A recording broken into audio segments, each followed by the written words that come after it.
Most people think the safest way to gamble is from their couch. No crowds, no pressure, just a few taps on a screen.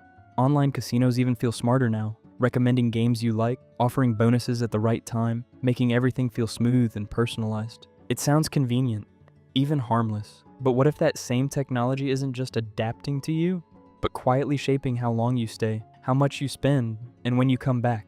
This is where things start to get complicated. Online gambling was already growing fast before artificial intelligence became a major factor. Easy access, fast payments, and mobile apps turned it into a global industry worth billions. But AI didn't just improve the experience, it changed how the experience is built. Modern platforms can track almost everything a player does, not just what games you play, but how you play them, how long you stay on a losing streak, when you hesitate before placing a bet, how often you log in, and even when you're most likely to leave. Individually, these signals don't mean much, but combined, they create a detailed behavioral profile. And once that profile exists, the system can start adapting in ways that go far beyond simple recommendations. At first glance, many of these features look helpful. You might get a bonus right as you're about to log off, a reminder about a game you enjoyed, an early cash-out option that seems to reduce your risk. These are often presented as tools designed to improve your experience or give you more control. And sometimes, they genuinely do. But the key question isn't whether these features can help, it's how they are used at scale. Because when systems are optimized for engagement, they don't just respond to your behavior. They learn which behaviors keep you playing longer. Research has started to explore what this actually looks like in practice. One study analyzing millions of bets over several years compared player behavior before and after more advanced personalization systems became common. The results didn't show anything as simple as players bet more and lost faster. In fact, average bet sizes often went down. But something else changed.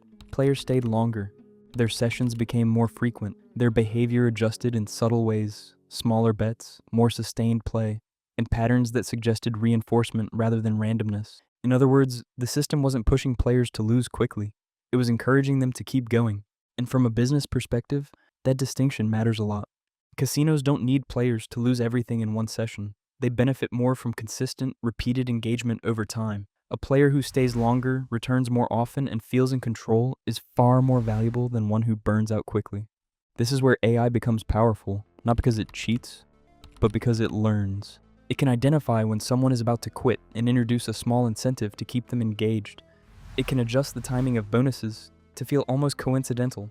It can present options that appear to reduce risk while still encouraging continued play. None of this requires rigging the outcome of a game. The odds can remain exactly the same. The difference is in how the experience is structured around the player. To be clear, not every use of AI in gambling is harmful. In fact, the same technology can be used to detect risky behavior early. Sudden increases in spending, longer sessions, or erratic betting patterns can all signal that a player might be developing a problem. Some platforms use these signals to intervene, offering limits, warnings, or even temporary restrictions. So the technology itself isn't inherently negative. The issue is that the incentives aren't always aligned. A system designed to maximize engagement can also increase the risk of harm, especially for players who are already vulnerable. And in many cases, the line between engagement and exploitation isn't clearly defined. Psychologically, this is where things become more concerning. Human decision-making isn't perfectly rational, especially under uncertainty. Gambling already taps into cognitive biases like the illusion of control, loss chasing, and the tendency to overvalue near misses. AI doesn't create these biases, but it can learn how to respond to them. For example, if a player tends to increase their bets after a loss, the system might identify that pattern and present incentives during that moment. If someone usually quits after a certain threshold, a well-timed bonus could extend the session just enough to keep them engaged. From the player's perspective, these moments can feel natural, or even lucky, but over time, small nudges can compound into significant behavioral shifts. This has led to growing debate among researchers, regulators, and industry professionals. Some argue that personalization is simply an evolution of existing marketing practices. After all, many digital platforms, from streaming services to online shopping, use algorithms to tailor experiences and increase engagement. Others see a key difference. Gambling involves real financial risk, and the consequences of prolonged engagement can be severe.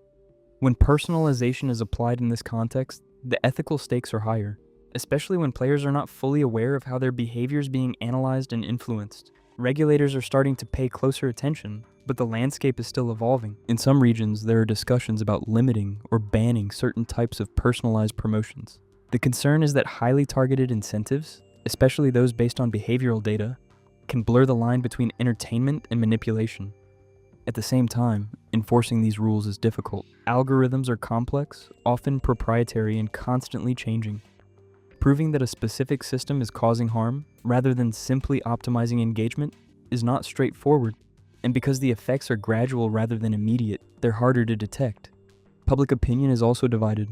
Some players appreciate the tailored experience. They enjoy having games recommended to them, receiving bonuses that feel relevant, and using features that give them more flexibility. Others feel uncomfortable with how much the system seems to know about them, especially when that knowledge appears to influence their behavior. Both perspectives can be true at the same time. Personalization can make an experience smoother and more enjoyable, but it can also make it harder to step away. So what does this mean for the average player? It doesn't mean that every online casino is intentionally trying to cause harm, and it doesn't mean that AI has turned gambling into a rigged system. The odds of the games themselves are still governed by established rules and regulations, but the environment around those games has changed. It's no longer just about chance. It's about how the experience is designed, when you're encouraged to play, how long you stay, and what happens when you try to stop. A useful way to think about it is this. In traditional gambling, the house has an edge in the game. In modern online gambling, the system can also develop an edge in understanding the player. And that edge doesn't rely on changing the outcome of a bet. It comes from shaping the conditions under which bets are made. This doesn't remove personal responsibility, but it does shift the context. When decisions are influenced by systems that learn and adapt in real time, it becomes harder to treat every choice as completely independent. Small nudges, repeated over hundreds of interactions, can have a meaningful impact, especially when they're designed to feel invisible.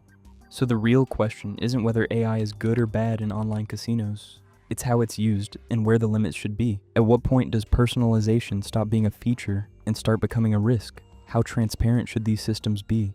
And who is responsible when engagement strategies lead to harmful outcomes? These are questions that don't have simple answers yet. For now, one thing is clear. The biggest shift isn't in the games themselves, but in the systems surrounding them.